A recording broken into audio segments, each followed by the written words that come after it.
Hi అండి, నమస్తే. ఈరోజు మన రెసిపీలో పాతకాలం పద్ధతిలో సజ్జ దోశలు అయితే చూపించబోతున్నాను. ఇది ఒక 20 ఇయర్స్ బ్యాక్ రెసిపీ నాకు తెలిసి. ప్రాసెస్ అంతా చాలా ఈజీగానే ఉంటుంది. బరువు తగ్గాలనుకున్న వాళ్ళకి బెస్ట్ ఆప్షన్ అండి ఈ దోశలు అయితే.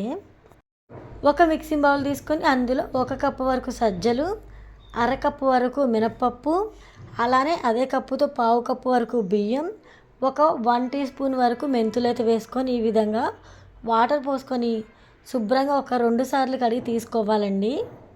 ఇలా వాష్ చేసిన తర్వాత ఫ్రెష్ వాటర్ అయితే యాడ్ చేసుకొని మినిమం ఒక 6 గంటల వరకు నానబెట్టుకోవాలి.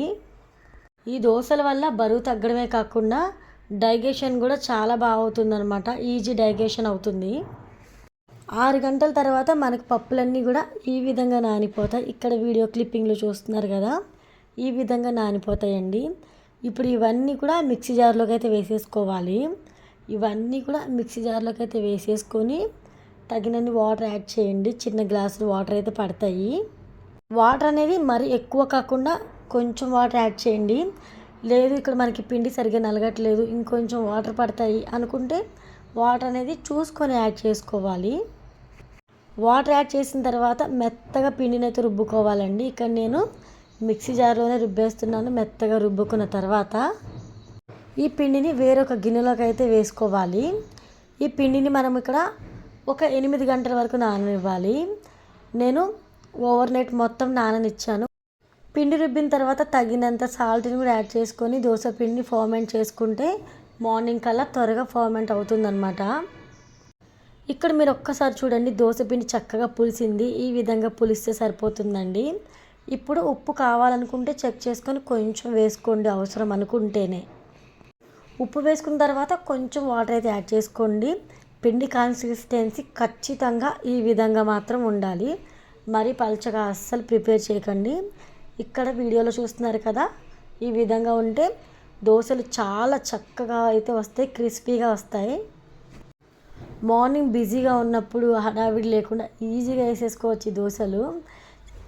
జస్ట్ మనం ఇక్కడ పప్పులు నానబెట్టి పిండి రుబ్బుకుంటే చాలండి. మార్నింగ్ అయితే ఈజీగా చాలా తక్కువ టైంలోనే దోశలు వేసుకోవచ్చు. ఇలా పెనం మీద వేయగానే ఆటోమేటిక్గా అవే పెనం నుంచి సపరేట్ అయిపోతున్నాయి. అంత ఈజీగా అయితే అవుతున్నాయి దోశలు.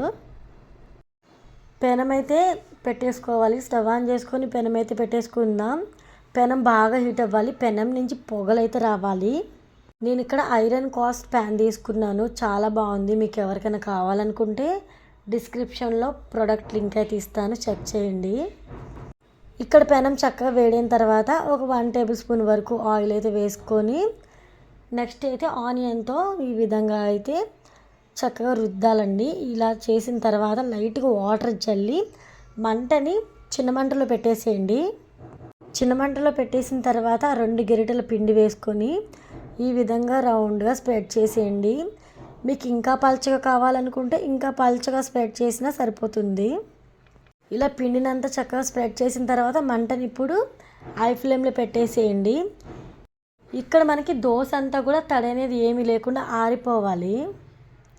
ఇక్కడ మీరు ఒక్కసారి అబ్జర్వ్ చేస్తే నేను ఆయిల్ కూడా వేయకుండానే దోశ ఆటోమేటిక్గా ప్యాన్ నుంచి సపరేట్ అవుతుంది. ఇలా సపరేట్ అవుతున్న టైంలో ఆయిల్ వేసుకుంటే దోశ అనేది ఈజీగా ప్యాన్ నుంచి సపరేట్ అయ్యి వచ్చేస్తుంది. లేదు దోశ అనేది పచ్చి పచ్చిగా ఉన్నప్పుడే మీరు ఆయిల్ అనేది వేసేస్తే అప్పుడే సపరేట్ అయిపోతుంది. అదొక్కటి గుర్తుపెట్టుకుంటే సరిపోతుంది. చక్కగా 2 వైపులా మంచి బంగారు రంగు వచ్చేంత వరకు ఈ విధంగా కాల్చుకొని తీసుకొని పల్లి చట్నీతో తింటే ఉంటుందండి. అబ్బబ్బబ్బా సూపర్. అంతే. ఇంకా ఈ రెసిపీ నచ్చితే like and share and subscribe మర్చిపోకండి.